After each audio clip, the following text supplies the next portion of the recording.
get started, man, let's just pray. Heavenly Father, we just thank you for the opportunity to come together and to find a way to give you the glory for everything that we have. We know that you give and we know that you take away, Father God. So we ask you to continue to pour these blessings onto us so we can multiply them and plant those seeds of hope, those seeds of encouragement, and the seeds of resiliency that you have planted on us. Thank you for allowing us to get this far. And as long as we keep giving you the glory and pouring back into your people and into the ones that you're trying to rescue, I know you're going to give us more. But we ask you to never allow us to think it's coming from us, because these gifts are yours, to be yours for your kingdom, to bring your people back to you, Lord. So we just thank you and we praise you in Jesus' mighty name. Amen. Amen. With that being said, thanks for joining us with our prayers. Welcome back to 5280 Boys. We got Lefty Perez here with us, Zeus, JJ. and this is our first one. Let's go. Like I said, we're ready to go with that. So, but first and foremost, we'd like to thank you, Lefty, for letting us come out in your beautiful home, in your section, in your temple. Thanks for letting us come out and record this video. With that being said, let's get right into it. Man, thank you guys for coming. I just moved in here last weekend. It's coming together, but I still have quite a ways to go. So maybe next time you guys come, it'll look a little bit better. But man, I'm proud of you guys for wanting to do this. I'm excited for you guys. I'm really motivated to see what you guys are gonna do with this and how far you're gonna take it.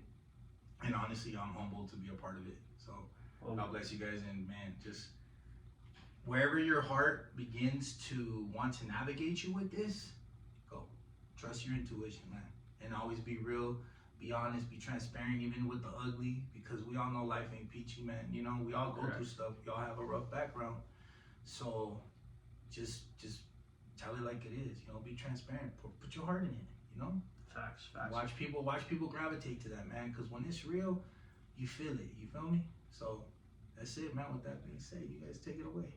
All right, man. Obviously, we see we have all this great merch back here. Obviously, we got the 1953. We got your shirt. We see your shirt on it. If you want to go ahead and explain it to us, explain what you got going on and how it all started. So you guys know Lefty Perez, my initials. Lupe Perez are my father's initials, who was born in '53, passed away 2018. I started my company 2019 in honor of my dad. My first two signature bats were the 1953. Basically, I was paying homage to my pops. You know, I miss him every day, and whatever I do, it comes from the heart. You know, because I'm either all in or I'm just not going to invest my time in it. So my partner, Paul Soria from Empire Sports, you know, he was kind enough to give me my own line. This is our Color Splash bat right here. So far, the feedback I've been getting, and you guys can quote me on this, this is the hottest monster product out right now, with a 5,000 alloy handle that is a 1/4 of an inch thinner than our composite handle. Don't get me wrong, bats are still fire. They hold compression well. You can swing them when it's below 50 degrees. It's a great product, but nevertheless, you know, people are gonna swing whatever they're comfortable with.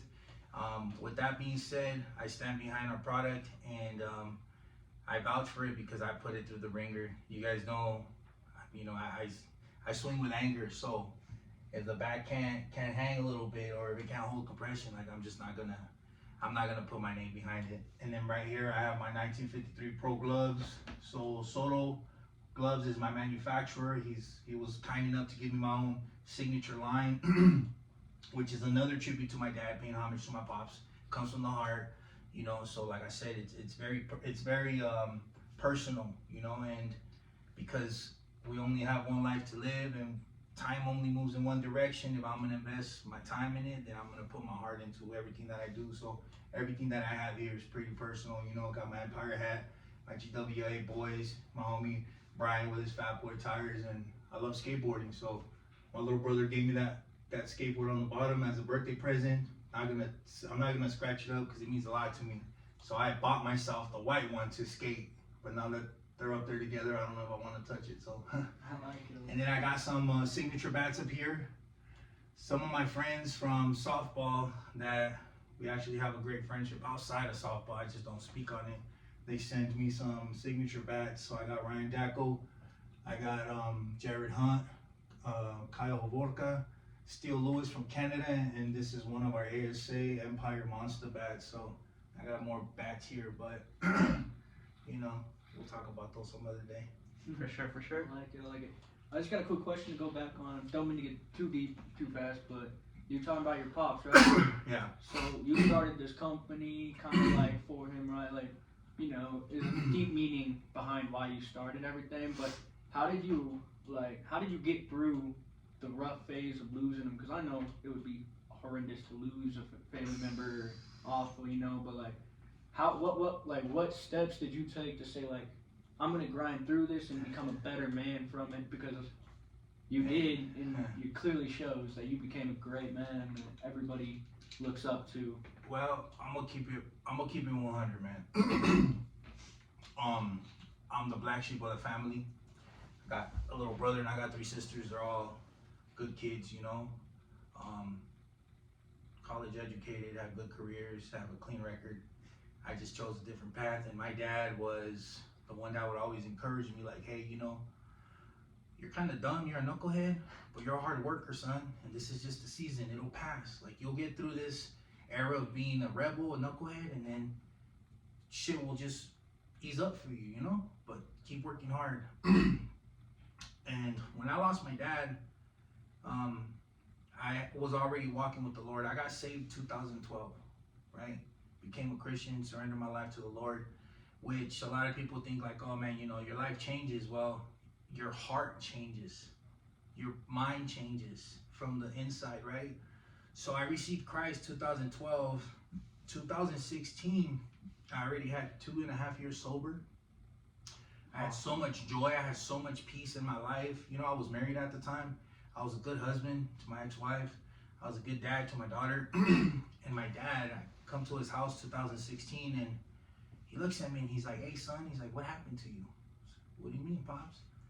He's like, man, you used to be scary. Like, everyone would be scared of you, you know? You were on drugs, you were just running amok. Like, you weren't someone that we felt at ease around, you know? Everyone was always on edge when I was there, because I was always, you know, whatever. I was always a head case. So 2016, my dad tells me, I'm proud of you, you know? And he's like, tears up, and he's like, I'm proud of you, son. He says, what happened to you, though?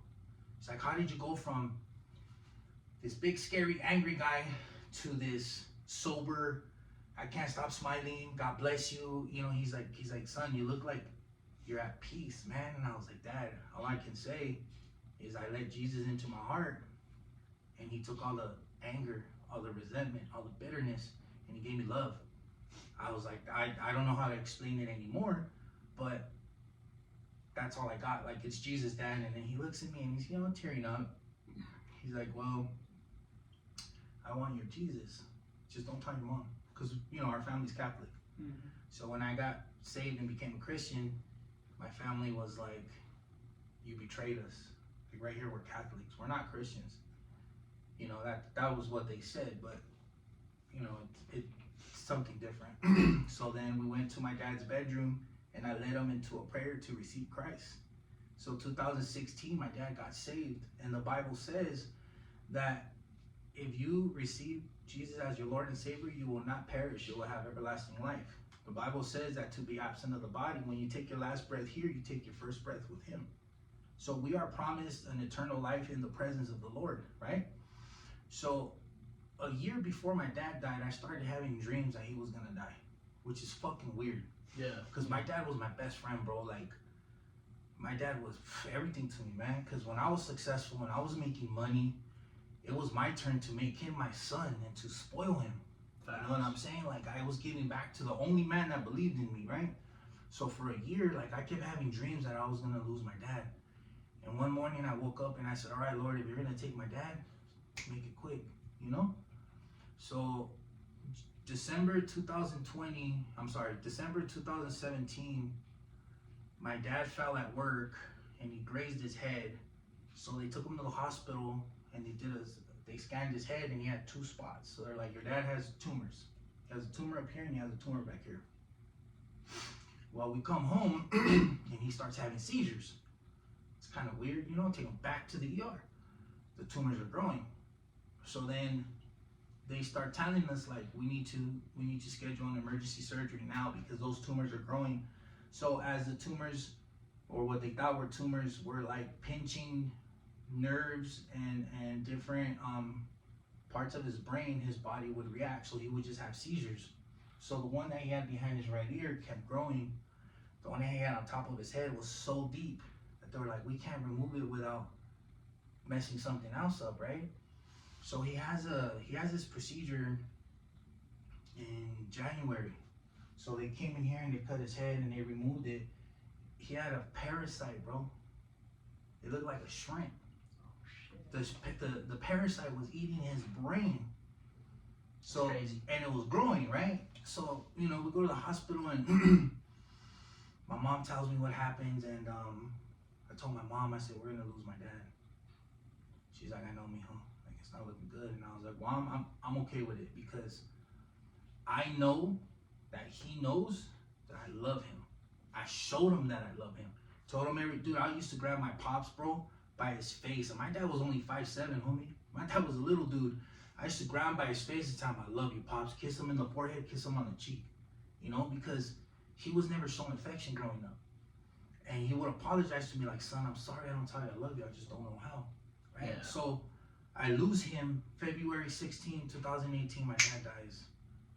And first of all, I was mad at God because I was like, I'm alone. Lost communication with my mom, with my siblings.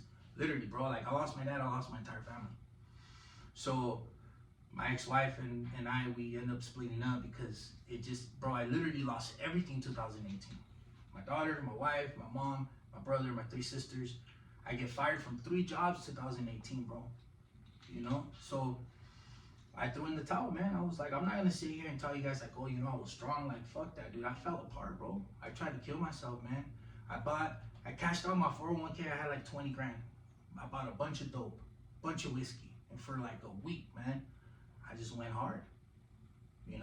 Snorted a bunch of dope, drank a bunch of whiskey till like I felt a sharp cramping, pinching pain in my chest bone. I passed out, woke up like 2 days later. Shit. So I'm not, That's crazy. I didn't want to live, bro. Yeah. I didn't. I woke up and I felt bad, dude. Like, I felt like, I had the malillas, I had the withdrawals and the come down. And I just prayed and I said, you know what, Lord, I need you to live for me because I don't want to be here no more. I have nothing. Literally, bro, I have nothing. I had this big ass house in Arcadia, in California. And I was by myself, bro. Just hearing voices from the devil, just go. Just go. Ain't no one gonna miss you. Just go. So I tried. And the Lord spared me. So I'm like, I'm at a crossroad. Do I keep digging myself in a deeper grave? Or do I show everyone who my dad raised me to be? So I chose that route. I said, all right, Pops, I'm gonna go clean myself up. I'm gonna find a new job. I'm gonna show everyone the hustler that you raised me to be. Pops, my dad raised 5 kids, bro, making $6 an hour with my mom not working. How? I don't know, but he did it. Make things appear. 7 of us in the studio, bro. Me and my sister sleeping on the floor, my mom and my dad and my little brother on the bed, and my 2 sisters in the hood, bro, in the cut, in a nasty environment. We were never hungry. We never had anything extra. We were never hungry. We were never cold, bro. And this motherfucker did it. So Facts. I had a fire in my ass. I said, I need to show my entire family that this is who my dad raised me to be, bro. And it was hard, dog. It was hard. It was hard because it's easy to just sit there and be defeated, right? Facts. It's harder later when you are defeated. So I was like, if this road is hard, snapping out of it is harder. I'm gonna choose my heart. I said, fuck it. Every time I would hear voices, man, I'd go to the gym, come back, I sit in my living room and I hear voices, go to the gym. Before I knew it, I was spending 4 to 6 hours at the gym. I wasn't working.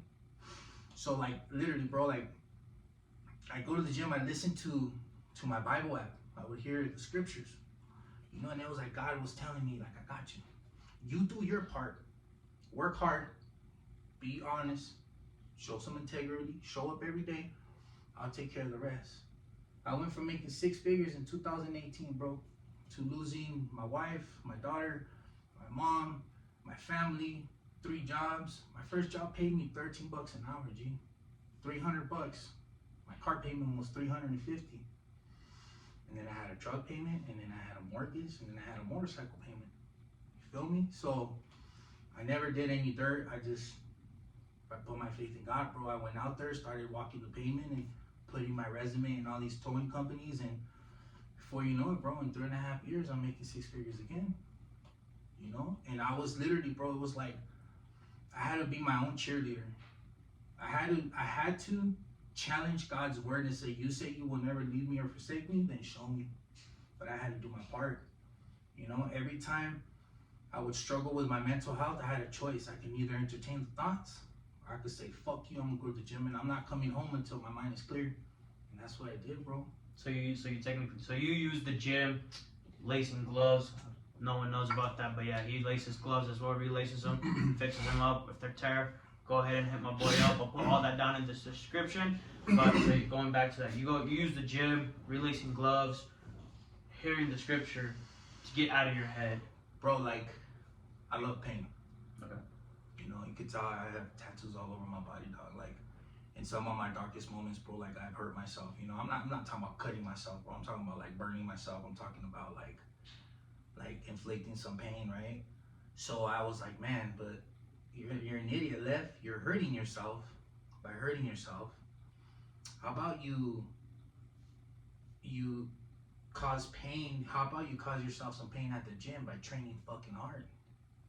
So the gym became, I turned all my pain, bro. Turned all my pain, all my sorrows, and all my hurts into a pre-workout, dog. I would never react to people's bullshit. I would sit there with a poker face, dog, just whatever. But when I go to the gym, best believe I would bring everything up. You know, I use fitness, bro. My relationship with God was my rock. You know? My relationship with God was my rock, bro. It still is my rock. You know, I'm imperfect and I make mistakes, man.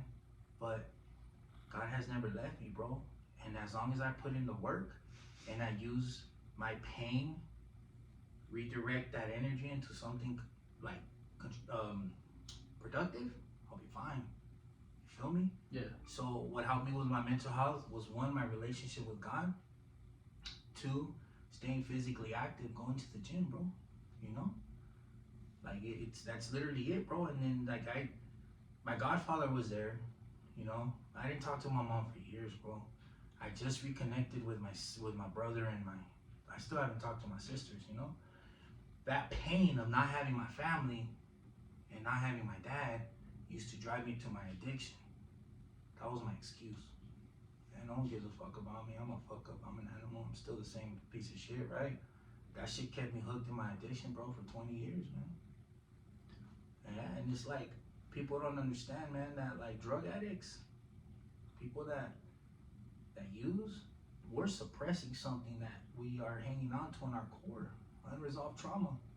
Until you deal with that unresolved trauma, bro, you're gonna keep self-medicating with something, you know. It could be sex, it could be money, it could be clothes, it could be shoes. Don't look at my Griffies, you know what I'm saying? It could be drugs, it could be violence. Some people mutilate themselves, bro. Like, and I'm barely discovering that at 37 years old, man. Holy shit. You know, but it's like, when I miss my dad, I get this deep sense of hope in my heart where God is telling me He's with me. That's like, what you got to be worried about, I got It's taken care of. 100%. And that right there, believing God's word for what He says it is, my saving grace, bro. Because trust me, I love to fuck my life up. I'm good at bouncing back. But enough is enough, bro. You know what I'm saying? Facts. So much we can take, but 100%. You know. I mean, on top, to just add on to that, like, also you gotta think, like, you know, God's watching over everybody on this planet, but in my like eyes, I sometimes find that it seems like it's more of a personal connection and almost like maybe God's looking down with a little buddy on his side, like your father, who's kind of like, hey, he needs a nudge here, he needs a nudge there, and like that's kind of what keeps me like down home, is realizing like I know God's got everybody to take care of and stuff, but I also know that I got people up there that are looking out for me and guiding me on the right path, because I know there's times that I've made decisions that I never would have made without a little nudge from somebody somewhere. And I know in my beliefs that's God nudging me, and the only reason God knew to nudge me there was because I have people who passed on that are looking out for me still. Like, hey, give him this little push here, Right. so he makes the right decision. And I see exactly where you're coming from with all that, because like I've been in dark places. I've tried to hurt myself. I've also tried to drink my pain away and all that. And all that brings me is more problems, more issues, and like you said, a deeper grave. 100%. But whenever I kind of like stand up and realize the man I'm trying to be, and like the man I want to be, and the man I want people to see me as, that's when I realize that's when I get the happiest. Like, perfect example, when Zeus walked into my life, like, we met on a complete lucky thing, as some people call it, but I call it a miracle sent by somebody. Right. Because like when he first met me, I was a jerk, I was a douchebag, like whatever your word is to describe it. I was a terrible person. A jerk off. I mean, his first. You want to tell him the first time you ever met him now? Yeah, so I was umpiring at Westminster, just trying to make a little cash. I moved out of my mom's house, and he was tagging up a pop fly from fucking left field, from second base.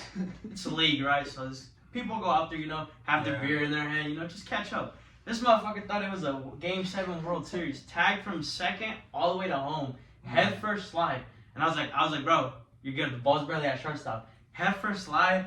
He comes up, yeah, what's up? And I'm like, what a fucking dick. To also add on to that, we were up by our team was up by a solid like 15 runs. Damn, like I was not a good guy. I'm not gonna lie, like I was not. And like that was kind of one of those nudges that like perfect. Like he called me, like he literally looked at me and said like, you're a douchebag for that. And like that was like a nudge, like him saying that was a nudge from like somewhere farther beyond than here, saying like, yo, he's got a point, like hear him out. And then on top of that, another nudge, I got invited last minute to this trip to Kansas for softball, and happens to be on my team is this dude, and I'm like, well, that's the dude that was making fun of me, calling me names and stuff. Like, well, last thing I want to do is be on his team, and better yet, not only was on his team, but I was playing, because I was splitting time at position with him. And I'm like, the douchebag meme was like, oh, like, this guy's sucking, I'm way better than all that, blah, blah, blah. And then, later on in that tournament, this dude was balling out. This dude was absolutely going crazy. And I was like, this dude's a stud. And, like, by us meeting there, I feel like that was a nudge, because now I don't have a tighter relationship with anybody else I know. Right. And it's kind of like, obviously I got family and stuff, but I consider him my brother, because, like, if I would have never met him, like, I was still in that really dark place where I stopped hurting myself, like, I never, but I was still in a very dark place where I was having dark thoughts. I was having my demon on my shoulder telling me where to go, what to do, how to handle my problems. And I met this dude, and it kind of seemed like, rather than pushing me away, this dude took on some of my weight that I was carrying around every day, and made my life more enjoyable. And I feel like that all had to happen with a few nudges that led me in the right direction. So on that topic, when someone has a relationship with God, right, God will put certain things in their heart, right? So for example, like if God put it in his heart to have this love for you that is not from him, it's beyond him, God is using him as a conduit to get to you. You feel me? So it's like the softball community, bro. I love it and I fucking hate it. Oh yeah. Facts. You know what I mean? Like I love to see people when they're honest with themselves, because everyone out here, bro, like all bullshit aside, we're going through shit at home. You know what I mean? Maybe we're not in the best headspace. You know what I'm saying? So it's like we use that game to escape reality. 100%. That is a healthy hobby. That's why I play, bro. Like softball in my life, all these things that you guys see, they're blessings from God to give me an audience and a platform to glorify him, to be used as a conduit to help people get to know him. And when I lose sight of that, bro, I fumble everything. So it's like people, I've done it myself. I've been a cocky ball player myself, you know what I mean? But I get checked real quick by my higher power, bro. But because it's like I don't care how good of a softball player you are, bro. It doesn't make you a better human. And it's not the MLB, like, you know, I've noticed out of Colorado, obviously, just because I've stayed in, there's a lot of good talent. There's a lot of good talent. But it's not how it is, like, in the MLB, you know. Baseball pays for their stuff, you know? And I feel like here in Colorado, for me, I mean, I'm not up there, but I've seen a lot of players play, you know. There's some players, like, for example, you give advice to those that need it. I know a lot of players as well that do that too. But sometimes it's like, all right, I'm gonna give you this advice, you know, but then act like, oh, I don't know you, you know. So that's one thing that sucks about the community, especially players trying to come up and compete. It's like, oh, well, cool, you know, like I'll play against great teams, you know, like I know I've played against an upper player in Kansas. We played an open tournament with them in Coed, and their guys are like, no, man, you know, like they're really cool. But then when you see them, you know, they don't. It's just like it goes straight through their ear, out through the other one. So.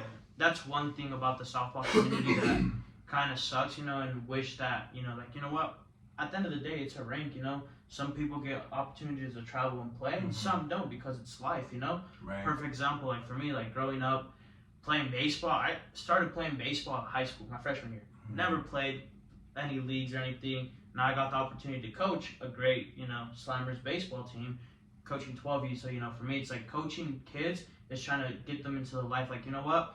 It's more than just baseball at the end of the day. You know, you're at that age where life can happen. You meet different type of culture in life, and it's like perfect example. Like for me growing up, I had a father figure, but didn't have a father figure. I was raised by a single mother, and you know, I bet you believe damn well, you know, my mom, if she sees this, I appreciate you and love you, but at the end of the day, she made everything happen. She was a magician. So yeah, you know, like I feel like we take the game a lot for granted, you know, and don't use it as the way we should use it. Like I'll call it my calling. Like, you know, I want to leave something behind, bro. You know, and my goal is to move different in the community, to be different, to flow different, to treat people different, right? Because at the end of the day, bro, like, okay, this hustle, this little side money is cool, but it doesn't pay my bills. It's not my career, right? So I approach softball with that mentality, like I'm just here to have a good time. Yeah, okay, I'm talented. Yes, I have a God-given talent. It's a gift, bro. You know what I'm saying? I'm no better than you. I'm no better than you. With time, you're gonna surpass me, bro. With time, and it's like I see how out here. I'll give you an example. Last year when I announced I was playing conference, then the conference players from Colorado started wanting to fuck with me. Like, what's up, bro? Let's go hit BP. All right, that's cool. You know what I'm saying? And it's like everyone out here, and I don't care how you guys could call me out in person. I don't give a fuck. We'll run a fade. But it's like softball don't make you no better, man. Like if you have a God-given talent and you have the opportunity to help someone elevate their game or enjoy the game, therefore helping them get into a better mental health state, into a better state of mental health, why not? Facts. You know, without this sport, some people ain't shit. I ain't shit. I don't give a fuck if I lose everything tomorrow because I'm still good, dog. Like, this doesn't make me who I am. I'm not Lefty Perez, the softball player, bro. I'm a journeyman in the Pipefighters Union, bro. I relace gloves, bro. I'm a mentor to some people, and on occasion I play softball.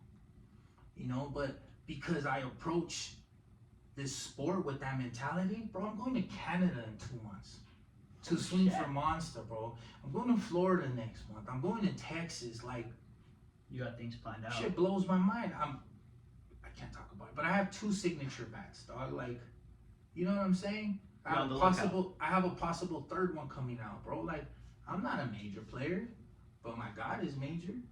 You see what I'm saying? It's like Psalms 37:4 says, delight yourself in the Lord and he'll give you the desires of your heart. God knows I wanted all this, but this isn't for me, bro.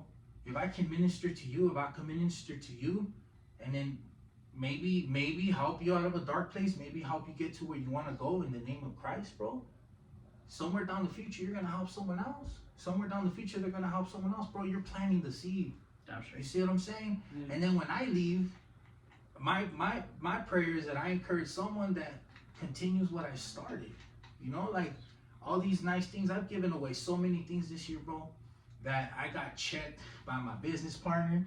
I got checked by my boys out here. Like I moved out here and I'm all by myself. My only homies was Hugo, Gigi, Ernie, and they kept me in line. I came out here, I was a drug addict. I got clean and sober overnight.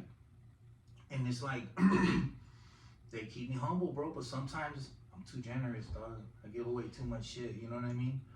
And now I got checked, bro. I got checked, and it's like, it's hard for me not to be generous because I don't give a fuck about these things. Yeah. I don't give a fuck about them. Straight up. I've lost my entire world 3 fucking times, and every time I bounce back twice as strong, bro. So I ain't tripping. Like this shit comes and goes, man. Yeah. You At know? the end of the day, we're gonna die with nothing. Just Exactly, dog. dirt in a casket. Just passing through, homie. Facts. You feel me? I'm just passing through, dog. I ain't taking shit with me, bro. Like that's why it's like I feel guilty having all these bags, but you know, when you have givers and you have takers, and then you end up fucking yourself because you just want to be a giver, you want to help someone feel good, you know, feel blessed, because you know what it's like to have nothing. Facts. Like You know big what I'm people saying? In the industry, though. But it is what it is, bro. That's why, like I said, I just try to move different. I created my own lane. If anyone wants to fuck with me, fuck it, ride with me. You know what I'm saying? So at the end of the day, bro, it's like I'm gonna do something big. I'm gonna make noise in this community, in this circuit. But I'm gonna do it the way God guides me to do it. Correct. You know, because if I would have been playing conference ball 2-3 years ago, man, I was using drugs. Probably wouldn't have met him. You see what I'm saying? And Facts. it's like, I don't want to move slow. I don't want to move fast. I want to move right. Day by day. 100%. Wherever that takes me, it's completely up to God to decide. I want to go wherever He takes me because that's where I'm going to find my peace. That's where I'm going to find my joy. You know what I'm saying? And it's good, bro. Like, life is beautiful, man. Amen. You know, So life is beautiful. With that being said, I know you mentioned Hugo when you first moved down here. How did Hugo? How'd you guys connect? How'd you guys meet? I know he runs GWA, correct? Yes. How'd you get to playing with him, building a great relationship? I know you post on your social media. Some of you guys, when you guys go to the gym, you guys tag each other. Do you guys do that for motivation, or how do you guys do that? Is it like a family, like you know, on baseball and high school level? I know you can connect with that. You have a couple buddies you're still cool with. Oh, I do too, but like now outside of like the baseball, like, into softball, do you guys like put each other in check at the end of the day, or how do you guys do that? So the gym thing is we try to motivate each other, you know? Try to hold each other accountable. Like, hey bro, I worked out. Did you hit the gym today? You feel me? Because sometimes we need that little extra motivation, you know? Facts. And then I met Hugo through Vela. Chavela was one of my reps when I was with my first back company. I'm not gonna name The one her, that it's plays with fucking- mental writers, correct? Yeah. Cool. So, she was one of my reps, and I told her, yo, put me on a team, on a tournament. I'll travel out. I'll bring out a bunch of bats. Trying to grow my hustle. This back company was new, bro, and I was trying to do my part to help this company grow in hopes that they would appreciate it. Fuck those fools, bro. Bunch of fucking greedy fucks. Yeah, but So- also, oh my bad. Go ahead. So then I met Bella. She got me on GWA. I came out here for John King's 2020, 2021. And then I met Perm, the pitcher, big dude with the beard and shit. I think you played with So- on the Super Draft. I Someone from GWA you played with. Well, Perm, he's in the Pipe Fitters Union, local 208. And he, you know, we're talking about our careers. I told him I'm in refrigeration. And he's like, you ever want to change a career, bro? Or a change of scenery or a fresh start? Fuck with me. Send me a resume. So that was in September. I started fucking up in California bad, bro. Like bad. I was going through some personal shit, you know, and I was dealing with it the wrong way. Back to my drug addiction, bro. This time around, it got to the point where like my heart would be like really weak. I could feel like my heart was struggling to beat, bro, every weekend because I just do a bunch of drugs. And I was like, man, I need to get out of here, otherwise I'm gonna end up dying, you know? So I applied for some jobs out here and I got hired and came out here, bro, and now this is home, you know? So it's like, then I met Hugo, and then Hugo went through a dark season, and he's like, can you help me by just working out with me? I was like, I would love to. He lived down the street from me. Anytime either one of us was struggling mentally, we would text each other. We already knew, my boy's struggling, bro, let's go to the gym. We'd work out at 5 in the morning. We'd work out at 6 p.m. We'd work out twice a day. We work out whatever. If I reach out to him, he knew I was struggling. If he texted me, I knew I gotta be outside in 10 minutes because my boy's gonna pick me up and we're gonna go to the gym. You know, so Hugo was like literally Your right hand man. he was everything to me, dog. He was my rock. He opened his doors for you. Well, bro, he kept me sober. Like I told him, hey man, if you ever gotta just check me, bro, just make it count, dog. I won't hit you back, but I need someone to hold me accountable, you know. And yeah, bro, he became my best friend, bro. We're together, inseparable every day. You know what I mean? And still today, bro, he keeps me in check. You know what I'm saying? I can't sugarcoat nothing with him. You know, he knows when I'm struggling. And then I met Gigi. I went through some stuff last year. Started, you know, doing dumb things again. And Gigi's grandparents took me in. Bro, and they treated me like family, dog. And it was beautiful, man, because like out here I have more family than I do in Cali, and it sucks to say it, but in California I was a monster, dog. I'll be real with you, man. Like I was a monster, homie. I did some shit back there, you know, when I was in my prime, you know, involved in whatever I was involved in, and some people can't look past that, you know. Mine has been years. I mean, I did it to myself. Yeah. I was who I was, but I changed my life. Not everyone can get past you changing your life, you know? And that's just, those are the consequences to my actions, and I accept them. I can't change it, but I could be a better me today than you were yesterday. 100%, you know? So I had to forgive myself, bro. And I just focus on what I have here, who I have here, and like, I'm a popular, famous loner, dog. Like, you'll either catch me here in my office, in the crib, by myself, just chilling, dude. Like, I don't really like to fuck with people, you know? I saw a picture, I think I told you when you first moved in. I don't know if you've seen it. It's a guy in his bedroom with the bed on the floor and just by himself in his own thoughts. And then he moved out and he was by himself again, but he was at peace because he's at his own place, you know? So like for me, I kind of like being alone sometimes too, but there's sometimes like I got JJ over here checking up on me. He's like, hey bro, you good? Or like, hey, let's go do something. Get you out of your mind. And I feel like we hold each other accountable as well. Like Hugo did for you and everything and still does to you. That's what we have. We have that kind of bond as well too. I mean, being alone is great, man, but at the end of the day, we all need one person, dog. I'm about to say, like, I feel like, to add on to what you were saying, like, yeah, I 100% agree. Like, I'm a person that I can't always be alone, because first of all, I'll go fucking crazy. Like, I could, there's no way. ADHD, I'm twitching. No, but on top of that, like, I also I don't know, I guess I'm a little bit dependent on some people, because, you know, I don't have thousands of friends. I don't want thousands of friends. You know, like, I'm a loner sometimes, and sometimes I'm a outgoing, popular paparazzi, you know, like crazy person everybody knows. But you know what? It's not 1,000 people know me there. It's 1 or 2 people that are willing to lay their life down for me, or I'm willing to do the same for them. That's my group, and that's, to me, that's worth 1,000 to 1,000,000 people, because I know, like, if I'm going through some real shit, like, them dudes are going to be there for me. They're gonna make sure, like, I'm getting out. They're gonna make sure I'm going to work out. They're gonna make sure I'm the dude that if I'm in a dark place, they're gonna come, you know, talk to me and be like, yo, let's sit down and think this through. Like, how do we approach the next step and stuff? And like, without that, I'm man enough to admit, like, without that, I wouldn't be anything. Like, I'd be some like bum that couldn't help himself because I was too busy staying in trouble. Like, and that's where I'm grateful for everything that's been thrown in my way to support me. It goes back to like how my mom used to say, put someone in front of me and I'll tell you if they're your true friend. That's what my mom tells me all the time. Even to this day, she says, I've lived life. I know who's your friend and who's not your friend. Like I said, and it's true, because at the end of the day, like, you go through a lot of people that say they're your friends, they get jealous of you succeeding. I don't know if you've had that. It's hard to find a friend, and they see, you know, you start trying to go up in life, and then you're like, nah, like, this food was all fake and everything. I've been there, done that, you know. Thank God he ain't like that with me, you know.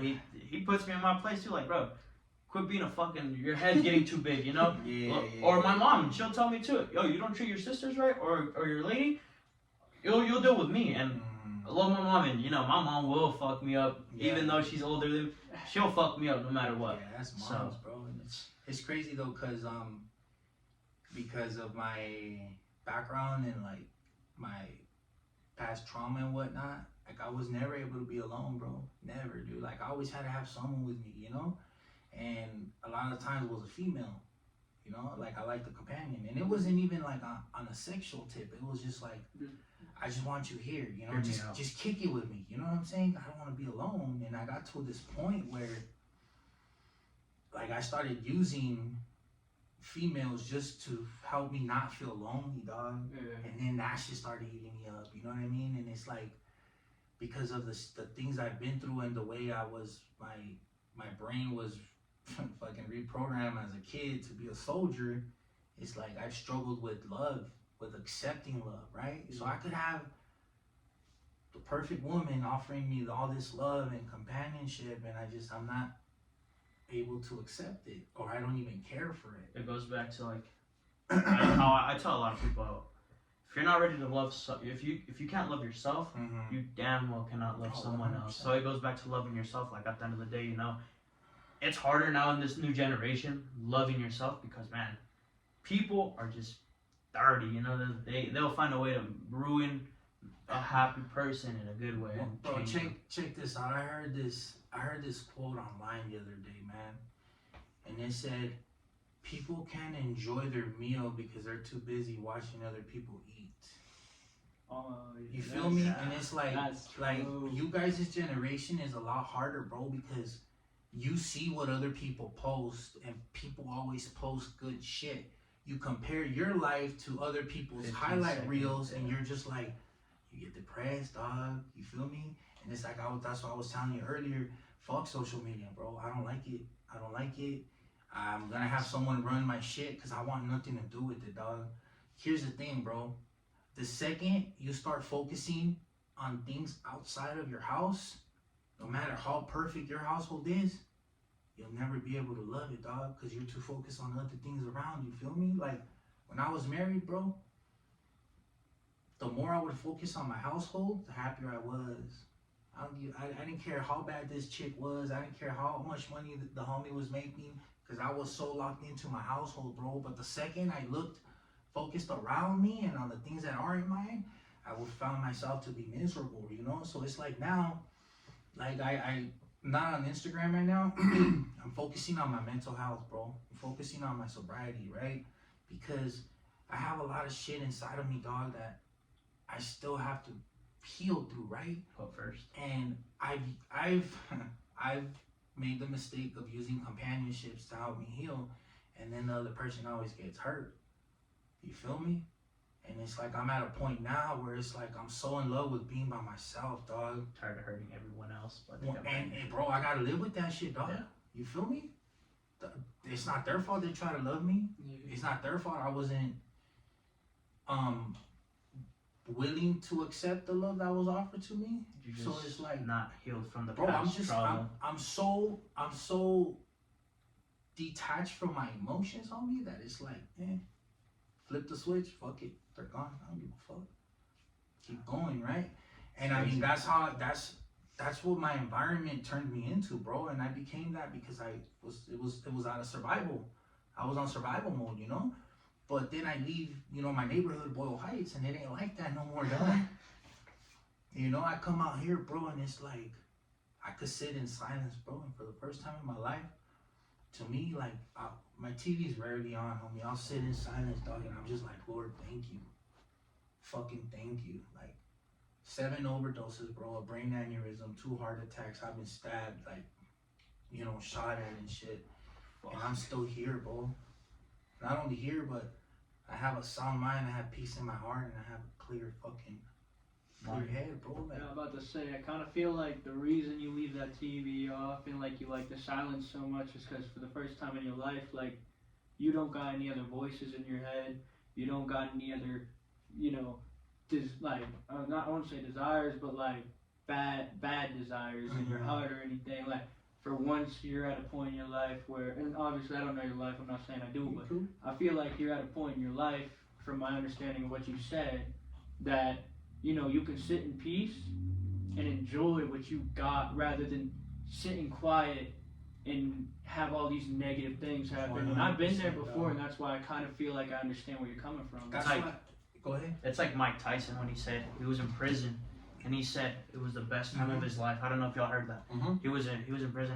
I don't remember what, but they asked him in an interview, "How was prison like?" And he was like, "The best years of my life." Because he found himself. So got distracted. Obviously making a shit ton of money. Money changes people. So it's like. It does, bro. He found himself, so I like that as well. So it's like that's why I wanted to bring it up. I have a mentor. His name's Wani. Shout out Wani, man. Love you, big dog. And this motherfucker, man, we met. He's from Texas. He's a big ass fool. Like I've had a couple videos on Instagram with him, right? Works out. And he's like, he looks at me. Look at him. Like, what's up, homie? He's like, where you from, dog? We start chopping it up, man. We talked for like 2 hours. He's like, you remind me of myself. He's like, I already know you. So then this was like, Lefty, what do you want to be? Where do you want to go? How do you want to get there? Like, do you have a plan? Write this shit out, dog. He's like, do you even know yourself? How do you know where you want to go if you don't know who you want to be or who you are?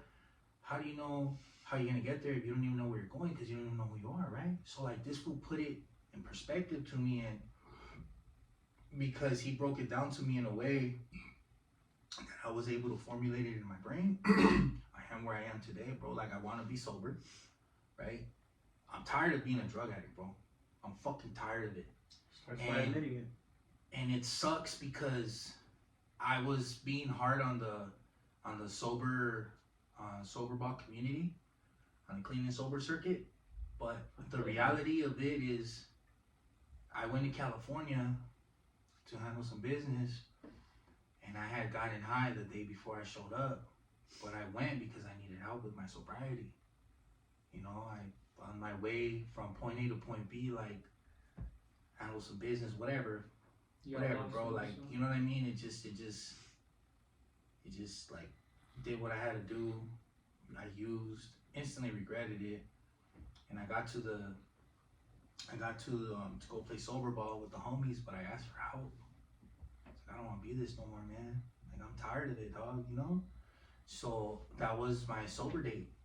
September 9th, 9/9/23, and now like I know I want to be sober, and when you decide to be sober, there are certain things and areas in your life that you cannot afford to put yourself in. I can't afford to have someone in my life that's gonna drag me down. They gotta go. I can't afford to have someone in my life that is gonna remind me of the piece of shit that I was. They gotta go. Anything that is counterproductive to my sobriety and to my mental health, they gotta go. Whether it's my job, whether it's a sponsor, whether it's a hustle, all that shit, I can't fuck with it right now. Right now, it's time for Lefty to look at himself in the mirror and be like, you're fucked up, homie, but we're gonna fix it. Facts. You know what I'm saying? And it's like, when you do that, bro, it's scary. It's abnormal. Changes are scary. It's scary to change. Yeah, because it's the unknown, right? But bro, I'm like, I feel like a big kid nowadays, homie. Like, I'm at the skate park, with these high school kids, and you're like, hey man, how old are you? I was like, I'm almost 40. Like, damn, dog. And I'm like, Do a flip. do a kickflip, right? And I'm just like, bro, I'm a big kid, bro. Like my inner child, that childhood Comes out. Yeah, that childhood that I never Facts. had as a kid, bro, is fucking coming out right now, dog. That's how it is for me too. Like when your family takes me out on trips. Like I went to Vegas with his mom and him, and we stayed at the Bellagio. Okay. Never been. We called it the bougie. We called it. I walk in, I'm like, holy shit, this motherfucker popping. I'm thankful for his parents as well, because like they bring the inner child, things you don't do when you're growing up, because obviously financially, single mom and everything, But I look at that and I'm like, damn, this shit's tight, and I just have that my childhood comes out, and I'm just having fun in the moment, not thinking about things. I'm just living time, bro. See, on the opposite spectrum of that, I came from the family that I had a very blessed childhood. My parents, they took care of me. I was blessed. And when you're blessed from birth, you kind of never really see it. And like, one of the biggest eye openings is when I welcomed this dude into my family, because I still had the work ethic. I still had like the I need to grind and be my own person and stuff. Like that's how I was raised. Thank God for my dad, because like he didn't let me take it to extremes of being a spoiled little brat. Like I still drive a truck older than I am, because it runs, it's paid for, it gets me from point A to point B, you know? Yeah. But like also, you know, I got used to going on trips. I've been to 39 of the 50 states. Like I was spoiled. I've been out of the country 3 times. I'm only 21, you know? And like that's where it comes from, of like when he came and he went on a trip to Vegas, and I'm like, you know, he's like, oh my God, like this place is crazy. And I looked at him and I was like, bro, I've stayed here like 3 or 4 times. Like, what do you mean? And it's kind of like that, you know, eye-opening, like, I didn't mean that to sound like, oh, I'm a cocky little prick, but like, I've also grown up where like, that's usual normal to me, you know, that's my norm. Yeah, I mean, that's not your fault though. But like, I'm very grateful for the eye-opening, because like, then I got to see like, when he explained like, dude, this is like my first time ever being in Vegas alone with nobody. It's my first time ever being in Vegas that I can have my own bed, you know, like I would go with like my grandma and my grandpa when we would stay in Arizona, because it was a couple hour drives, you know, and I'd have my siblings with me, so we would have to share, you know. And just growing up like in a 3-bedroom apartment, obviously my mom has one. Me growing up with my brothers, we moved down here, we lived in a 2-bedroom, and we would share. And I was like, getting older, you know, I was like, all right, you know what? I was like, I don't want this life, you know. Started helping my mom. Life happened. I graduated a year early, and thankful for everything my mom, the ass whoopings I'd get. Thankful for her, because I wouldn't do this, be where I'm at without my mom. My mom is a hustler, no matter how her health is or how she's doing. You know, like at the end of the day, you know, parents will be like, I feel like I'm a shitty parent. Fuck no. There's not one day when I hang up the phone and talk to my mom. Because we don't talk daily, but we talk. And I tell her, I love you, Mom. And she's like, I love you too, son. So when I posted my first video too, she called me and I was working, and I got emotional. Like I feel like I'm numb, so I can't cry. I'm not trying to be a machista, how you know they say, but it's like I'm numb. I don't like to cry. She called me and she said, I'm proud of you. Like you're doing something, instead of just saying I'm gonna do it and not do it. I did it, posted it, and she called. She said, I saw it. Proud of you. Now let's see. Sky's the limit for you. Yeah, it's crazy because as a parent, bro, like I got married to my ex-wife, and right after I pretty much retired from my criminal life, right? So I went from being a monster to being a dad overnight, and God put this beautiful little 3-year-old girl in my life, Neve, who's gonna be 17 now. You know, and it's like as a parent, you're trying to keep it together. You're trying to feed them, clothe them, guide them, give them some kind of structure, teach them manners, that you don't have any time to really appreciate like what these kids think about you, right? So it's like as a parent, you know, like you think, fuck man, I suck at this, right? And like I call her my daughter, bro, because she still calls me dad. When my dad passed away in 2018, she was 12. She was 11, 12. That's when she found out I wasn't her biological father. So from the time she was 3 till she was 11, oh, Lefty's my dad. You know what I mean? But I was a drug addict, bro. I was a biker. I was in the streets. I was running amok, you know? So, bro, I was like, I wish I could redo it, like do it all over again, you know? And she called me and she's like, Dad, I'm proud of you. Thank you for wanting to be in my life. Thank you for choosing to be my dad. And I'm just like, man, that like for me, bro. It takes like, a man to raise someone that isn't your child. I've noticed that as well. I've met someone, he's not with my mom anymore, but he helped me through my teenage years, and I do give him a shout out for that. So he knows who he is. But at the end of the day, you know, like, being a single parent fucking sucks. 100%. I'll tell you that for a fact. I was growing up, and my mom didn't think of me and my older brother's in the military with the happy family now, and he's doing great. You know, I don't talk to him, but obviously I want to change that. But like, my older brother was my father figure from like my single day. He took care of me while my mom was working 3 jobs, and I feel like he doesn't get appreciated that, but Yeah, he did that shit. You know, he sacrificed playing sports for that, for us. But raising someone else's kid is fucking hard, especially nowadays. I see that shit and I'm like, fuck, man.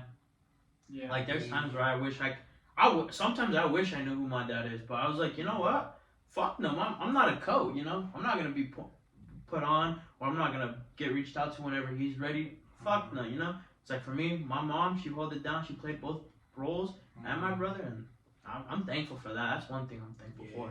I mean, And people like you do that shit, so getting that call makes you're like, oh shit, I impacted a little girl's life, even though she knows I'm not her dad anymore. Yeah. So that makes a huge difference. 2018, I caught a charge, and I had a restraining order against me, so I couldn't be around my daughter because her mom and I had an altercation, and I was like, fuck it, you know. Her mom hit me up like, hey, she wants you to be her fast pitch coach for middle school. I'm like, how the fuck am I gonna be around her? You put a restraining order against me, you know what I'm saying? Like, I say, you know what, fuck it. If I go through time, at least it's because I'm choosing to be a dad. You know what I'm saying? So like, I had to explain that to my little girl. I said, look, babe, I'm not supposed to be within 100 yards from you, you know what I mean? And she's like, I get it, Dad. I said, but you know what? I love you. Fuck it. So I show up, bro. Like, just picture this, man. It's like $1 million community, a bunch of white peoples and Middle Easterners, you know, mansions everywhere. And I show up in this like soft tail with these big ass knee hangers and my skull helmet and my 501 jeans and a white t-shirt or a thermal, bro. Like this Hardy, bro, soft tail just, you know, and everyone's looking at me and security like, excuse me, sir. My daughter, oh, that's my dad. Mind you, I have a restraining order against me, dog. So I can, that's a violation, you know what I mean? I'm on probation and shit. And then, her mom ended up dropping it, you know. So the judge granted it and they terminated the restraining order because it was all bullshit, dog, you know. But yeah, bro, like I love being a dad, homie. Like I fucking love it. You know, it gives me to be able to have an impact in an innocent soul, right? Yeah. Kids are fucking innocent, homes. Mm-hmm. Like this child is a blank masterpiece, right? And you get to influence how that masterpiece gets painted, whether it's giving them unconditional love, whether it's by teaching them discipline and structure. Like you are molding an innocent masterpiece, bro. And that's how I take fatherhood, right? So like, I haven't been a perfect dad, bro. Like I've been in 2 serious relationships where I was a stepdad. But I always called him my kid, and then when we break up, and I'm not allowed to see the child no more because I don't want to be with the mom, it hurts. Then they're like, well, where's your daughter at, dog? Well, it's with the mom. Why don't you fight for your kid, Holmes? You know, and it's none of your business, bro. You know what I mean? But that's the hardest part, man. That, like, I look at them like my little homies, you know? And her mom would always send her with me because, I was a drug addict, dog. But whenever my daughter was with me, I was sober. So she was a little lefty, bro. From the time she was 3 till the time she was 11, 12. This was my little homie. Yeah. Everyone knew her. So where's your little mini me? Bro, my little baby left. You know what I mean? And it was cool, but you know, it's life, bro. Like I said, I made a lot of mistakes, and you live to learn. No one's perfect at the end of the day. I had to. You know, I had to learn. I had to forgive myself, dog. Because if I never forgave myself, bro, I'd kill myself, dog. You know, and I got to a really low point this year in my life, July the 3rd, where I put a gun to my head, almost. Like, I went to Cali in March, I relapsed, and I was stuck back in my addiction from March till September. And this time, I couldn't sober up, man. Like, I get fucked up on the weekends, and then life happens, and then I go, bro, right? Back to my comfort zone, which is self-destruction. And, I hit this rock bottom point in my life. I'm in my company van, dude. I'm just keeping 100 with you guys. I'm in my company truck at 3:30 in the morning, coked the fuck out with a fucking 9mm to my head, crying, dog. Ready to kill myself, you know, and I'm crying and I'm just like, this is it. Like, this is how I'm gonna go out, you know? Like, I've been through all this shit, survived all this shit, and this is how my story's gonna end? And I just fucking send out a couple text messages, bro, and I close my eyes. And when I close my eyes to pull the trigger, God showed me my viewing. And the few people that really loved me were like, how come I couldn't help him? He's helped so many people and how come I didn't see it coming? I couldn't do that to them, bro. Yeah. I sold my gun. So going back with that, like, and I tell that to a lot of people. So like you put yourself, hey, I need the help. That's step one to getting to where you want to be. A lot of people nowadays, you can't help people that don't want to be helped, and that's a big saying that I like to say a lot, and I don't use that in my life. For example, for me, if I go through something, I don't like people helping me. Mm-hmm. I help myself by helping others. Right. I don't like people like I let him. We were at IHOP one day, and I was just, you know what, bro? I was like, we've been friends for like 2 months. This is me. I didn't tell my girl. My girl barely knew me at the time, who I was. He knows more about me than my girl. Yeah. So I was all like, if I don't want to help myself, I can't have someone trying to help me. I was like, nah, I gotta help myself first, then let someone else help me. So so to do that takes guts, and it's scary because, you know, for me, it's like I'm scared for people to throw. I don't know about you guys, but I'm scared. That's why you did this because of that, you know. And it's like, fuck you, you know, I trusted you, so you threw that shit against me. Man, their dog. I'm like, fuck that, you know. So, Yeah. but yeah. Like when I caught my charge 2018, the court gave me a bunch of classes, and I took those classes serious, bro. And I learned, dog. I learned that it's okay not to be okay, because what happens is I had this monster inside of me, bro, where everything will build up, and when I would snap, it was like I nearly killed somebody again, because I haven't healed, and I have this fucking anger dumpster where I'm just throwing all this shit in this fucking dumpster, and you tip it, and it all falls on you, bro. It spills on you, and that's not fair, dog. Like, you know what I'm saying? And it's like, I learned that we all need a little bit of help, man. And my relationship with God was good, but I still needed to process what had been going on. I had to learn how to accept it, you know. And like now I have a drug counselor that I talk to. I have a sponsor. I'm working my steps. You know what I mean? Like I have my devotionals. You know, I listen to my worship music, and it's just like your team holds you accountable too. 100%. They don't sugarcoat shit. They ask me, like, for example, my last relationship, amazing woman, and then they asked me, why are you with her? My why wasn't authentic. So I had to be like, yo, I'm sorry, but it is what it is, right? Other people see something that you don't see, and then they put you 100%. back in your place. It's like my homie, like, why is this fool my homie? Why do I call him my friend? Oh, because he's rich. He always takes care of me. That's not right. You're using people, right? Yeah. So it's like, that's where I'm at right now, where I'm just like really questioning my intentions, my motives, you know, because God is going to hold me accountable. He sees through my bullshit, dog. You know, and I've caused so much damage to so many people, bro, that I wish they would give me another chance to just right my wrongs, but it doesn't work that way, dog. And I have to accept it. You know what I'm saying? And it's like we all have inner demons, right? Facts. But we also have a God that wants to overcome those inner demons. So it's like, are you going to allow God to fix you, or are you going to allow the enemy to hold you where you're at? Yeah. You feel me? And it's bro, life is a big learning experience. You learn, you grow, you fuck up, you make mistakes, you learn, you grow, you fall. It's a broken road. The pathway is a broken road. I heard Lil Wayne say the pathway to heaven is made out of clouded miles of. The pathway to heaven is made out of clouded miles of hell, or something like that. So you gotta go through hell to get to heaven. And a lot of our hell is in our head. Here, dog. You feel me? Not being able to let go of shit that you can't control. Whispers, thoughts. You know, like, I mean, like, there's this Christian song I listen to. It says, "Let go and let God," and it's like the artist is saying, "Show me how to let go and let God, so I can be free. Show me how to let go and let God, so I can be me." You know what I mean? Because as long as you hang on to your past hurts, you're gonna spill them on someone else. They don't deserve it. And I've done that many times, bro. And it's like I look back and I'm like, damn, that person really loved me, and I fucked them up. You know, I fucked up their head. I fucking Like, Ruined a good person. I was a monster, dog. But I was. I'm not anymore. That's the Feel big me? word. And that's the thing, is like I've heard a lot of sayings and stuff, but mainly the one that stuck with me was the one that my mom told me, and it's like, you can't change who you are in the past.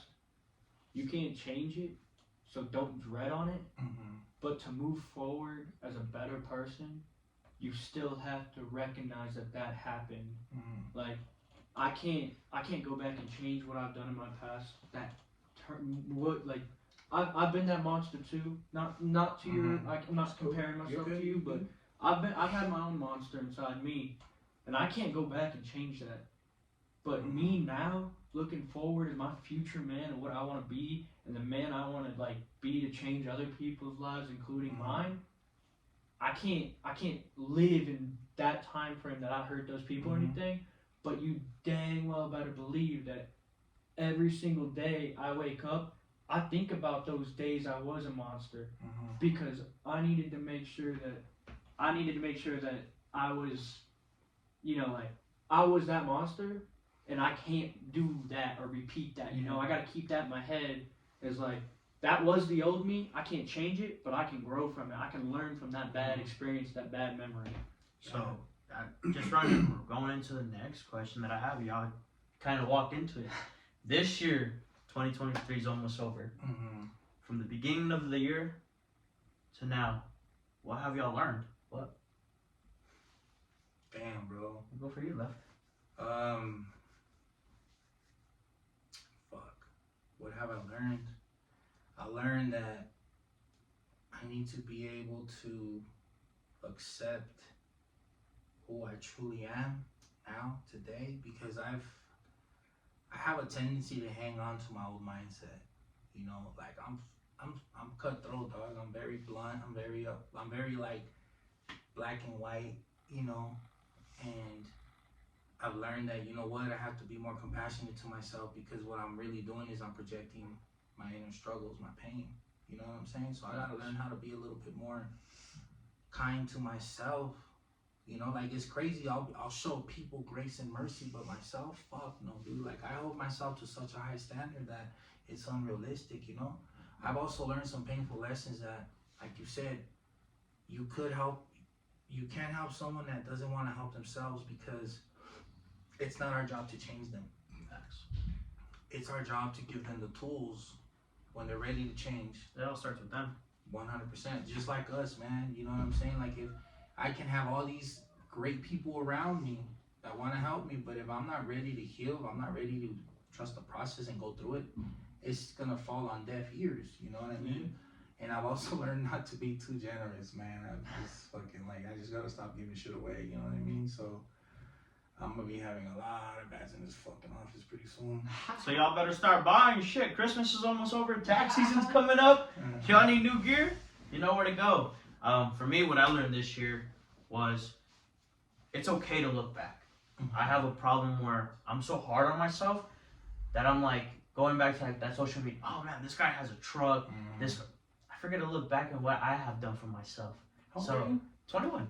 I was in jail at 21, though. You're doing pretty good. Yeah, so, like, for me at 21, like, I have a standard. I want to, retire my mom at a certain age, That's my main goal. So I'm hard on myself that I forget to, like, hey, look where you've come from. You come from a single mother that's pushed you to get to where you want to be. You have a full-time job. You have a house with your best friend. You bought yourself a new car this year. You're doing good. You're not falling behind on payments. Yeah, you may struggle, but you're getting to where you want to be because you're holding yourself reliable. So that's one thing I learned a lot about myself this year, going into next year for sure. Cool, bro. That's major. That at 21, that's nuts. Yeah, You're doing it. Honestly, my 2023 recap is the biggest thing for me is to stop and take life in, Don't let it pass by me, because this year I really struggled with kind of just letting life go, at its own speed, and I need to be that person to hit the brakes every now and then, because, I got a little sister right now. She's only 9, and she's a world champion. Like, she went to Florida and got a ring, and stuff because she's a world champion for like dance, and now she's getting into baseball and stuff and wants me to be her coach, and I was too busy for that. And like, you know, and I look back now and I'm like, wow, like, you know, I kind of let life pass me by making too many plans and not stopping and taking in. Like, we live in a gorgeous world, first of all. I mean, if you don't believe me, wherever you are, look outside your window right now. I guarantee you, you're gonna see something about this world that's beautiful. I mean, we're lucky enough to live in Colorado, where every day we get to see the most beautiful mountains in all of America, It's in nice my out here, opinion. dog. And like, I mean, you got the sunset. That's a gift every day. Sunrise, gift every day. I mean, we got all the people we love and care about. We get to see them thriving and healthy, or you know what, like we get to see them work through their problems when they're not healthy. Like that right there is a gift, and you know, if you don't take it in and enjoy it, it's kind of like, what's the point of living life if you ain't even gonna take time to slow down and remember stuff, you know? One thing I learned is that people take shit for granted until it's taken from them. Facts. You know what I'm saying? Like one thing I'm gonna tell you about your little 9-year-old sister, bro, is that what she's asking of you is for time, and the way you spell love is with time, Time. Because when she gets older, bro, like she's gonna remember, like you have the opportunity to make her so happy, dog. Slow down, I mean, because like you're saying, right? We have all these goals, we have all this, we have all that. Well, what if you die tomorrow? Tomorrow's never promised, homie.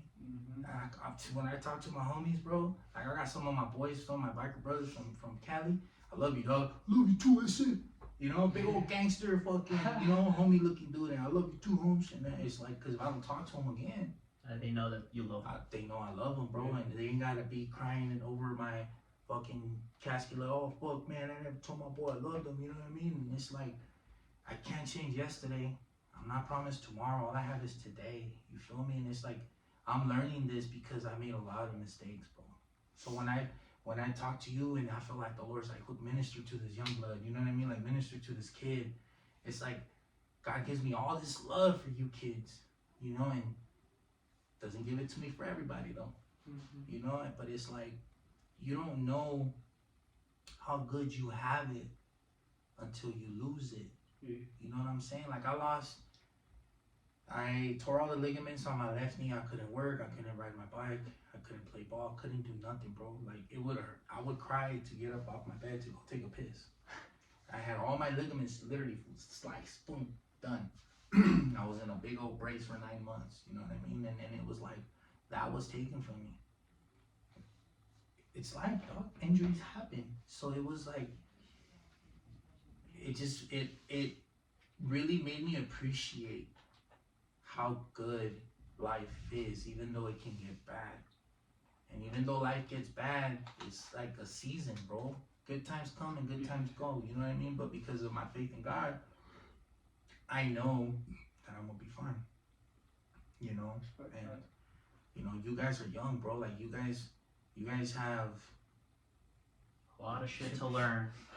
well, not only that, man, but like when someone that's older than you is pouring wisdom into you, apply it. Facts. Because they've been somewhere you haven't. They've been around the sun for a couple more laps than you. So we know, bro. Like, we know. Like, you know what I'm saying? And it's like, at the same time, slow down and be proud of yourself, dog. Because if you would have given into one of your moments of weaknesses and you would have pulled the trigger, you would have cut yourself, you would have been done. But you're not. You feel me? If you would have gotten lazy and said, fuck it, my life is hard. I don't give a fuck. No one cares about me. My dad don't love me. Then you wouldn't be where you're at. But you're not. You know, and yeah, we're hard on ourselves, but that's not necessarily a bad thing because you're aware of your potential. You feel me? You know you can get it. Yeah. You know you can get it. Just remove the deadline. Like Nipsey Hussle said, bro, it's a marathon. Every day lay a brick. Every day lay a brick. Before you know it, dog, you got this wall. People don't know I've been doing this hustle shit for like 10 plus years. I don't brag about it. I don't post about it, but I'm up here till midnight, bro. People don't see that shit. They just think like, oh yeah, she's got gloves, she's got bags, blah, blah, blah. Nah, bro. I'm a hustler. I put in the work. You know, 24/7 customer service, dog, that I don't fucking get paid for. But I love it. I genuinely like it. If I see someone in need, I want to help them. You know? That's just, me nace del corazón, you know? It comes from the heart. Like, I just want to help someone out. But I want to do that because no one was there to help me. Facts. I mean, like, adding on to that, like, my dad told me a quote that stuck with me since I was young, and, like, going through life, and it's, like, baseball, softball, like, even, like, the job I do now, it was a simple saying, you know, like, don't work to live, live to work. Mm-hmm. You know, like, every day I wake up, I go to work, and I love what I do. Mm-hmm. I come home, I play with friends. I love playing with friends in video games.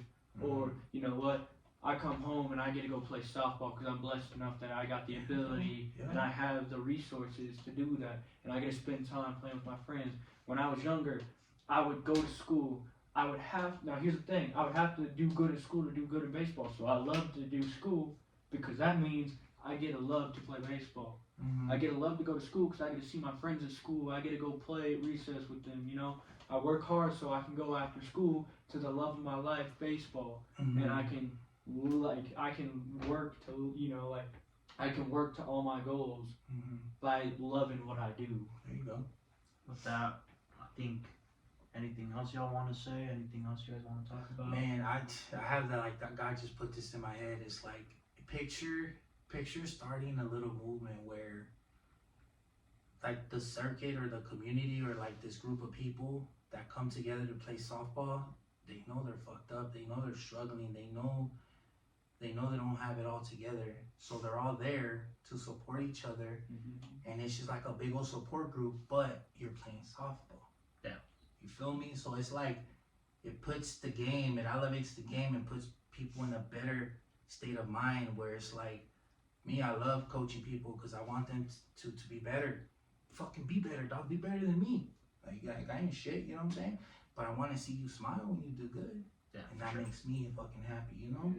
And it's like, no matter how many bats or whatever spots I have, like, I'm better than nobody, man. Anyone ever needs BPs or batting practice or something, just hit me up, man. Like, I'm fine, no special. If I have time, I'm gonna do it, you know what I'm saying? But it's like, fuck all that hype bullshit, dog. I'm just Hector Perez from Boyle Heights, dog, and I never lose sight of that. I respect Facts.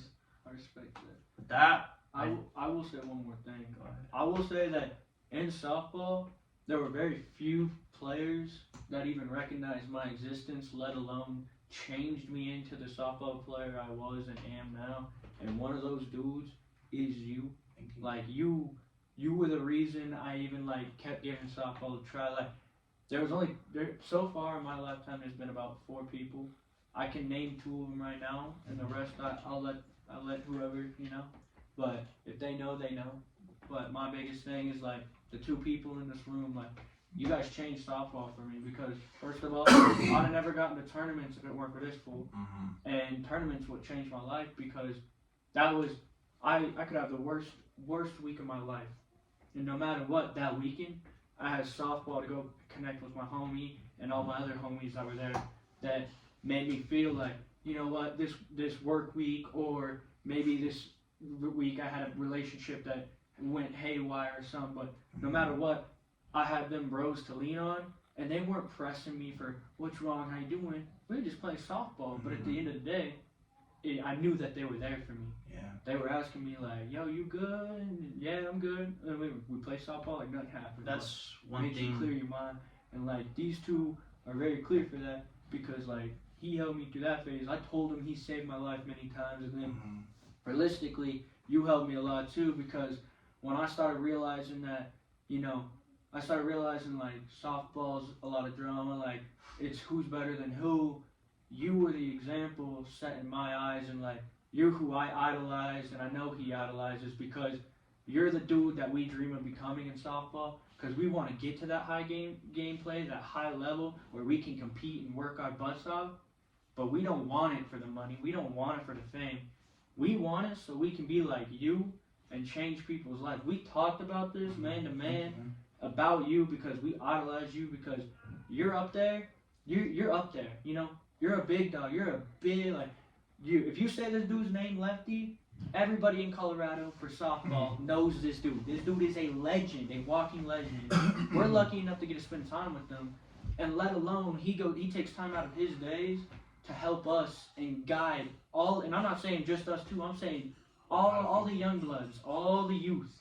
You take time, and I want you to know that, at least for me and him, and I've heard other people say this, because everybody I know talks so highly of you. We all are so grateful that you are willing to do that and take your time out of your day, out of what you're blessed with. Yeah. You take time out of that to make sure you bless us all to respect and know where our blessings come from and what we can be. Yeah. And I just want to make sure that's very clear that, like, we have we always will have high thoughts of you. Yeah. And if you ever need anything, you best believe you reach out to us, because we will be there at the drop I'll of a say hat. I'll say one thing real quick, man, and then you can close it. But like, last time I watched you play, you made this sick ass play, bro. After you run the home run. Yeah. Yeah, when you rolled the home run, and it was like when you caught that ball, you turned around, you know, and I looked at you and, bro, you were fucking glowing, bro. And it was a trip though, because I could feel your joy. Yeah. It's like you transferred that moment and you gave it to me, and I'm like, man, I feel like I made that catch. And then when I watch you hit, and I'm watching you, and you're just like, you're focused, right? But you're calm. I can see that your brain is going, but you're just trusting your hands. Yeah. And then you execute. You execute your plan in your head, and you're like, boom, I hit the spot. And then you're going to first base, and you have that smile. Yeah. You know, you're nodding your head, bro. Yeah. You hear him That's running down. the biggest. That does it for me, bro. Fuck out of here, boy. You know what I'm saying? And it's Yeah. like, that does it for me, bro. And it's like, one thing that I learned was, like, when I was coming up, man, nobody wanted to fuck with me. That's And then I that's surpassed true. them. And they're like, well deserved. And I'm like, fuck you. Yeah, you need to I'm never gonna do that. I'm never gonna do that to someone that looks up to me and tells me, hey, bro, how do you hit so hard? Come, I'll show you. Shit, we almost got kicked out of a batting cage for fucking hitting a roof. Nah, but with that being said, I want to add on to that. God puts certain people in your life either for a lesson or a blessing. Mm-hmm. I think this is a blessing. Obviously, I've learned a lot about both y'all through my times being with y'all, around you guys. Obviously, Left, you know, you've helped a lot of people, and I feel like you don't get the Appreciate recognition for that. I don't want it. And, I'll be real with but you, I don't want At the end of the day, I do want to say, as a man, appreciate you, and you know, we're And always there. We're always checking up on each other. I do it, bro, and if I act like nonchalant about it, I'm sorry, but it's like, I don't do it to glorify me, bro. Like, I do it because God puts it in my heart to do it. Facts. You know, and I will always point the fingers back up to him. He deserves the glory, not me. I'm just a vessel. I'm just a conduit. I'm just a servant saying, you feel me? So it's like fuck people. Fuck people. But if God says I need you to love on that person, I'm like, Okay. yes, sir. Yeah, you're And the I'm bigger here to man. serve, bro. Like, I'm here to serve. Like I said, if I lose everything, I'm still good. Cause these are luxuries. Things dog. come and go. 100%, bro. But my heart belongs to the Lord, bro. And because my heart is right with God, I'm always good, homie. You Facts. feel me? And it's like, hearing you guys say what you're saying is like, it makes me smile, because that's what my dad always told me. He's like, son, you stay humble, man. Whether you hit a bomb or you fucking choke, like, you smile, dog. It's all good. And it's like, I'm honoring my pops because that's how he raised me to be. And I'm honoring my God because he deserves the glory, because I shouldn't be here. Yeah. So with that being said, I feel like we're good to cut Cool, things man. out. I will ask you a quick favor. Let everybody know your socials. My anything. social, my Instagram is 1953left, and my Facebook is Left Perez. So now we know where to get the gear. Obviously, that dope shirt that he has on. You know, the bats, the gloves. Go ahead and help him out. Help him get where he needs We to will be. link all of that in the description. With that being said, I want to ask one more question. That question's gonna be, if you could talk to anyone that's not here, that could be on Earth or not, what would you tell them, and why? Man, if I could ask someone a question or tell him, I would tell my dad, did a good job, man. Did a good job, man. So don't ever think like you failed. And don't ever think that you didn't show me how much you love me, because you spent time with me, and that's exactly what I needed to know, that you love me. My dad spent a lot of time with me, bro. We were broke and poor as fuck, but he was there. Because I had him, I had everything, bro. takes a man to raise a family. At the end of the day. It does, For me, it would be my family.